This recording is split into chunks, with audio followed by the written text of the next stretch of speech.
What's going on, guys, and welcome back to another episode of the Drum and Bear podcast. And today we want to talk about one of the biggest free agency additions of the Chicago Bears offseason in 2025. Let's talk about defensive lineman Grady Jarrett.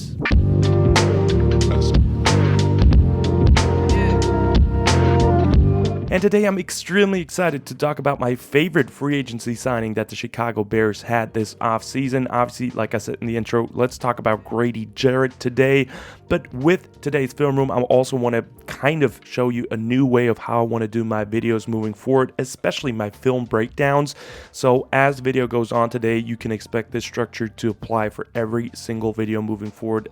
If we do a film room episode, if it's talking about training camp, it's obviously something different. So we see the new way of doing it, the little more structured way in today's video, and it will continue moving forward. And with this time of the year obviously being between OTAs and training camp, basically the dead time of the NFL season, I figured I really want to dig into the tape again and just talk about all 22 and football and show you guys what players we'll add to the Chicago Bears because I haven't done that yet. So today, all about defensive tackle Grady Jarrett, and we'll talk about what he adds to the Chicago Bears, if the contract is a good contract or if it's too much money, and if it's overall a good signing for the Bears, for the defense, and the organization overall. So with that being said, let's move on and talk about the contract situation. And Grady Jarrett got a bag from the Chicago Bears. He signed a 3-year, $42 million deal with $28.5 million guaranteed. But as you mostly know, NFL deals can be structured very creatively in that sense. So the Chicago Bears have a potential out in 2027. So as of right now, it's basically a 2-year, $30 million deal, and they could get out of the contract in 2027 if they want to. Of course, at that point, Grady Jarrett is 34 years old because it's only $4 million against the cap or dead cap at that point. That would be something you could do as an NFL franchise. Now, for his cap hit in those two first seasons for the Chicago Bears, it's going to be $7 million in 2025, which is very much manageable. And then 2026 is going to be more interesting how they're going to manage that with $19 million against the cap. So that's going to be interesting if they extend someone else and how they're going to manage that situation. But that's the contract as of right now, and we'll talk in the conclusion about if it's worth it or not. But spoiler alert, it definitely is. And then for the stats that he had, especially in 2024 for Grady Jarrett, obviously a long-time NFL player at this point. Grady Jarrett had a very successful NFL career with 2 Pro Bowls under his wings and also a All-Pro second team title in 2019. In 2024, at 31 years old, he played in all 17 games, so availability is great with Grady Jarrett. Was a great first point to make, actually, looking at the stats. Also, he had 2.5 sacks, 53 combined tackles, 9 TFLs, and 12 quarterback hits in 2024, which is one of his less productive years, honestly, overall. I mean, he had 6 sacks in 2022, 7.5 in 19, 6 sacks in 18, so he had better years. But when we look at the tape, we'll see he's still got the juice. And then for a couple of next-gen stats or more advanced stats that I want to give you now moving forward, his pressure rate, though, was the lowest since I think next-gen was actually introduced since 2018, or excuse me, his second lowest since 2018 was 7.4% of a pressure rate. In 2021, it was 7.3%, but still second lowest in that category. And also his lowest pass rush get-off time during that time span as well. So his get-off is not what it used to be, and we'll see that later in the film room as well. But stopping with the negative, obviously one big positive is he was tied for the 4th most run stuffs in the league among defensive tackles with 13 run stuffs overall, which is the most he had since 2019. So a nice bounce back in the run game right there from Grady Jarrett, which was very excited to see. And then for his alignments, where did he actually line up? He had 669 snaps at defensive tackle spots, which is everything inside of a 5-tech. I think that's how they rate it at Next Gen. And then 41 snaps he took at edge rusher, which is very interesting, which I think is everything 5 technique to almost wide 9.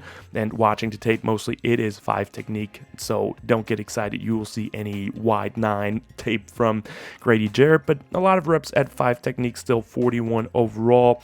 And the interesting fact about that is he had a pressure rate of 17.2% at those snaps outside the tackle. So that's very, very interesting. But, I mean, you still want to put him inside because he's a monster, as we'll see in the film room. So with that being said, enough talk. Let's get into the game tape and see what he actually will add to the Chicago Bears and if it confirms what we saw with the stats.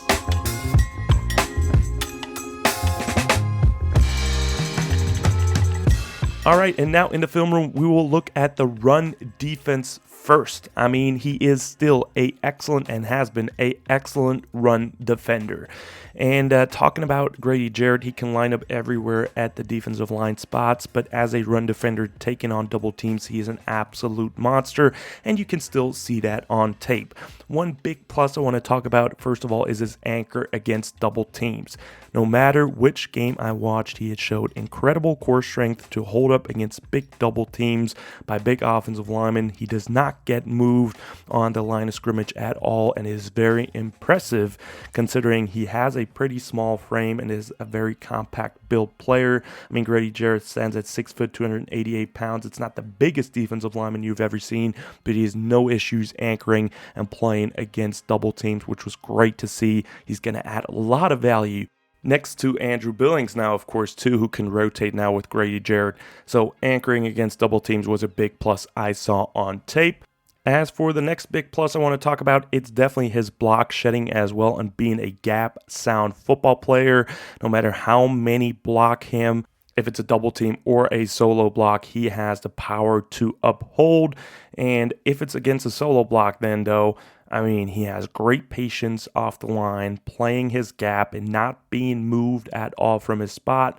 He has the ability to travel with the gap if it's in the wide zone scheme or anything like that. So he can actually move with the gap and shoot through it and make a play on the running back. And then he also has very patient eyes, which I think is the biggest thing, paired with his violent hands to get off the block and just shed it. And there's one great example we want to look into against the LA Chargers. They're in a 11 personnel situation by the Chargers on offense with an off-ball tight end attached.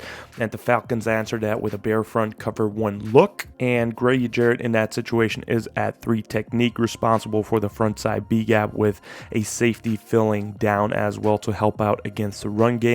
And here we can see the explosiveness off the ball by Grady Jarrett again, with good hand placement, gaining control early on in the rep, and just getting a hold of the offensive lineman. And then he anchors down with a good base and power and is not being moved at all again. And then his eyes are still visibly in the backfield, looking and scanning for the running back and which gap he's going to decide to go to. And then as the running back makes his choice, he sheds quickly off of it, engages, and has a great rep and a tackle against the running back right here. So that's a good example of him just being a powerful, patient, get hands player in that situation that can just be a force against the run. Now moving on, one big theme with Grady Jarrett, as we'll see later against the pass rush too, is also his quickness in the run game. I mean, he has good reps still with burst off the ball. He's not always quick off the ball, but he still has good reps off the ball. And I think that's something he can still work on with the Chicago Bears defensive line coaches. And I'm telling you, offensive linemen are going to have a tough time because he is versatile and quick in space. And that's a nightmare to defend against. He invites oftentimes the linemen to overshoot and use the leverage to his advantage. And then he kind of sets up a crossover move like a basketball player, which is very cool to see. And then combined with his hand quickness, it's very, very tough to stop. So overall, Grady Jarrett, all I saw against the run was excellent, and I can't wait and see how he adds that value to the Chicago Bears, because obviously all of the NFC North teams have pretty good offensive line units, so we need a guy that can defend the run and be a 1-2 punch with Andrew Billings to get the opposing rushing offenses under control. So can't wait, like I said, to see him doing that in a Chicago Bears uniform.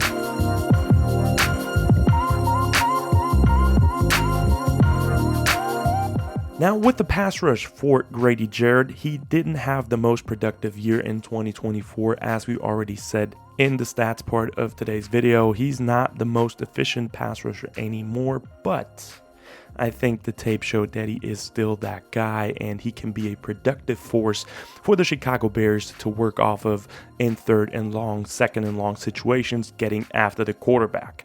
And talking about his pass rush abilities, one big plus like within the run game, is still his hands. I mean, he has elite placement and technique with a wide variety of rush moves that he can do from no matter which spot. 0 technique, 1 tech, 3 tech, 4 4 technique straight up, or 5 technique.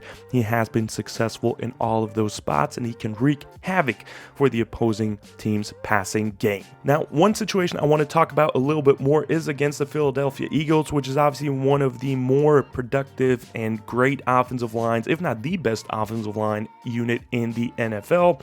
And on this play, he's facing Landon Dickerson, one of the better guards in the league too, at 3 technique on this rep. And right here, he attacks vertically, which is beautiful, and then shows his patience right here on this clip and just basically invites Dickerson to make the first move. And then as he tries to punch Grady Jarrett, he has a perfect swipe down with his inside hand, then flips his hips through, follows through with a swim move, and then hits Jalen Hurts in the backfield. I think that's a perfectly produced swim move rep right here, with inviting the lineman to make the first move and utilizing and countering it with elite placement and technique. So great rep here against the Philadelphia Eagles.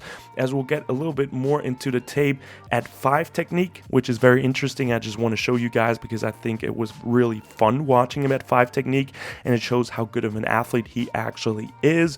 Against the Seattle Seahawks right here at 5 technique, rushing from the edge spots, explodes off the ball, gains ground quickly, and then performs a Robert Quinn type of hop swipe move, which, if you were familiar with Robert Quinn's game, and as Bears fans you should be familiar with his game, he has been a master at that move, and then works back inside to force the scramble for Geno Smith. Obviously he gets a couple of yards, but it's 3rd and long, and they get off the field. So that was a great rep at 5 technique with a hop swipe move, which I didn't expect to see going into the film room at all. And then another rep at 5 technique against the Steelers is also very interesting, with a good speed off the ball again, and then he uses that speed and goes straight into a power move. So uses speed to power this time against the tackle, moves him back a couple of yards, which is very impressive too, and then shows relentless effort for a sack on that play against Justin Fields. So another great rep showing his versatility, what he can do, and how he uses different pass rush moves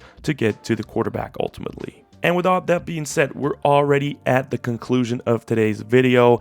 And the big question was, did the stats reflect who he is now in 2025 for the Chicago Bears? And the question is yes and no. I mean, first of all, the run game, yes, it is reflected in the stats. He's an excellent run defender that will win against double teams and can dominate with his technique and quickness.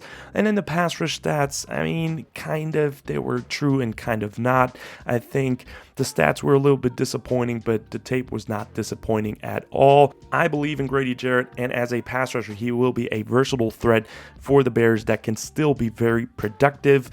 I mean, if we're going back to it, what's good about his pass rush? First of all, his arsenal is excellent. He has a ton of pass rush moves that he can actually utilize, and utilize them with perfection and not just use them for fun. He has great hands that are violent, quick, and precise. He is super quick and moves well in space, has power and a relentless motor to never give up on a play.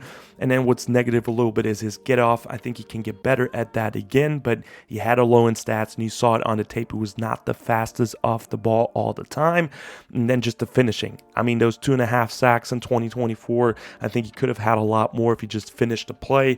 He missed a couple of sacks, or it was just an unlucky spot. So I'm looking forward to him in 2025 having a bounce back year as a pass rusher for the Chicago Bears.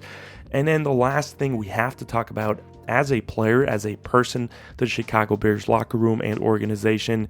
He's a role model. He's a legendary player for the Atlanta Falcons. He brings just that leadership mentality with him and should be a great guy for young guys to learn under, for the community. I think as a human, he's perfect for the Chicago Bears and adds a lot of value in that aspect too. So overall for Grady Jarrett, what can I say? I think it's a phenomenal signing by the Chicago Bears. We needed D-line help for run and pass rush, and he definitely adds that to the Chicago Bears on both sides of the coin. He's a leader in the locker room, and is it good money? Yes. But is he also a good player? Yes, he is as well. So I think It's a great contract. You can get out of it within 2 years, which is also fine with him being a 32-year-old defensive lineman, but I think he's still going to be extremely productive for the Bears, and it's just a very much needed veteran presence that the Bears now finally have gotten. So I can't wait to see Grady Jarrett playing for the Chicago Bears. He has much better help than with the Atlanta Falcons last year, having Montez Sweat, Jervon Dexter, Andrew Billings, Austin Booker, and also Daya Odeyingbo within the defensive line as well. So with that being said, guys, that's the end of today's episode. I hope you enjoyed it. Definitely let me know in the comments down below what you guys' thoughts are about Grady Jarrett and the signing for the Chicago Bears. Like and subscribe if you liked the video. And as always, guys, bear down.